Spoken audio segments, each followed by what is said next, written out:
আসসালামু আলাইকুম ওয়া ৰাহমাতুল্লাহি ওয়া বাৰাকাতুহু। আছামিজ দিনী তাবলিগ নামৰ এই চেনেলটোলৈ আপোনালোকক সকলোকে স্বাগতম জনাইছোঁ। আজি এই ভিডিঅ'টোৰ জৰিয়তে আমি শিকিম ইশাৰ নামাজৰ বিষয়ে আৰু ইয়াৰ নিয়তসমূহৰ বিষয়ে।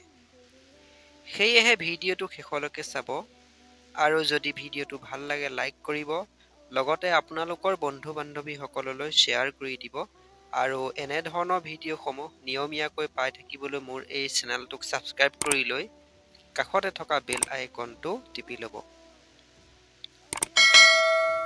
বন্ধু-বান্ধৱীসকল, ইশাৰ নামাজ আৰম্ভ হয় মগৰিবৰ ৱাক শেষ হোৱাৰ অৰ্থাৎ সূৰ্যাস্তৰ প্ৰায় 1 ঘণ্টা 15 পৰা 20 মিনিট পিছৰ পৰা সুবেহ চাদিক অৰ্থাৎ দুকমুকালি পৰ্যন্ত ইয়াৰ সময় থাকে।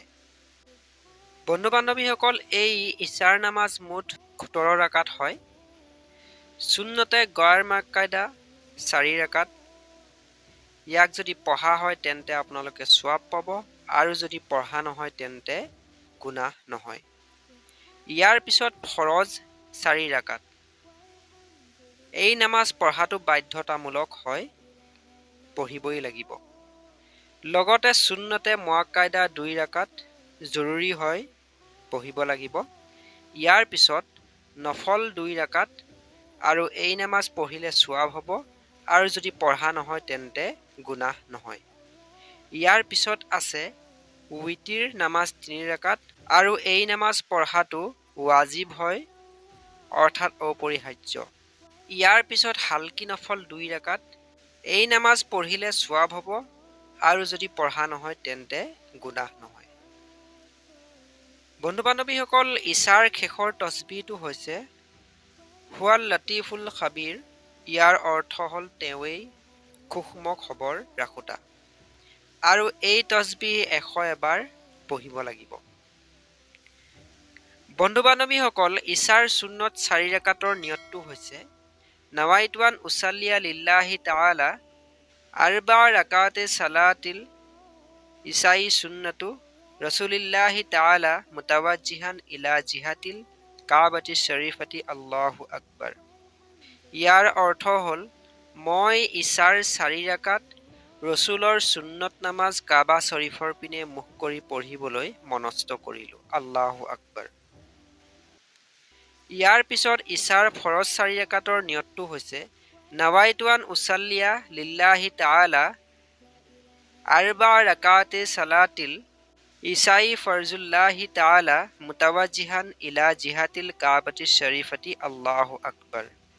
ইয়াৰ অৰ্থ হ'ল মই ইশাৰ 4 ৰাকাত আল্লাহৰ ফৰজ নামাজ কাবা শৰীফৰ পিনে মুখ কৰি পঢ়িবলৈ মনস্থ কৰিলোঁ। আল্লাহু আকবাৰ। ইয়াৰ পিছত আছে ইশাৰ সুন্নত 2 ৰাকাত।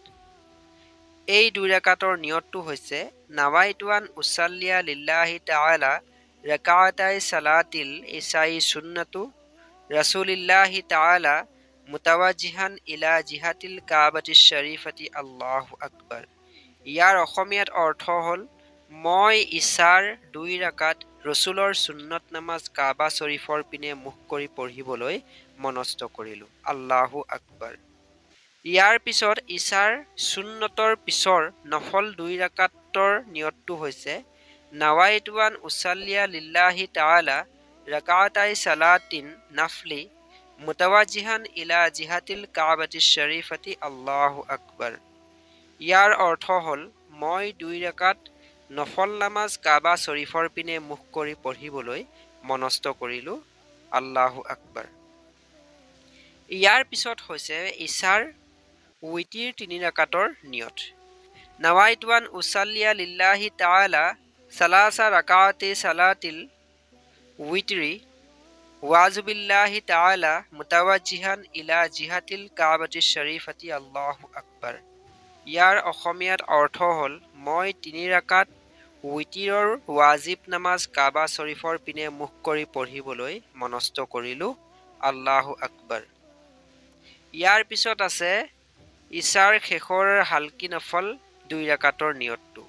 ইয়াৰ নিয়তটো হৈছে নাৱাইতু আন উছাল্লিয়া লিল্লাহি তাআলা ৰাকাতাই সালাতিন নাফলি মুতাৱাজ্জিহান ইলা জিহাতিল কাবাতিশ শৰীফাতি আল্লাহু আকবৰ। ইয়াৰ অসমীয়াত অৰ্থটো হ'ল মই 2 ৰাকাত নফল নামাজ কাবা শৰীফৰ পিনে মুখ কৰি পঢ়িবলৈ মনস্থ কৰিলোঁ। আল্লাহু আকবৰ।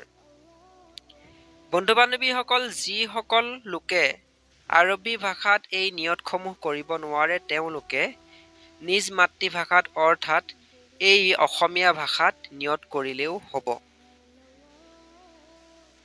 বন্ধু বান্ধৱীসকল, এয়ে আছিল এই ভিডিঅ'টোৰ ইছাৰ নামাজ আৰু ইয়াৰ লগতে ইয়াৰ নিয়তসমূহ।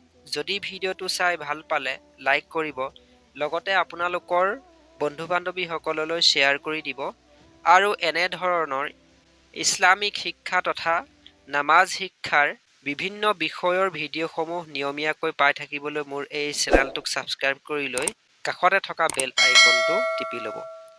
ভিডিঅ'টো সম্পূৰ্ণকৈ চোৱাৰ বাবে ধন্যবাদ।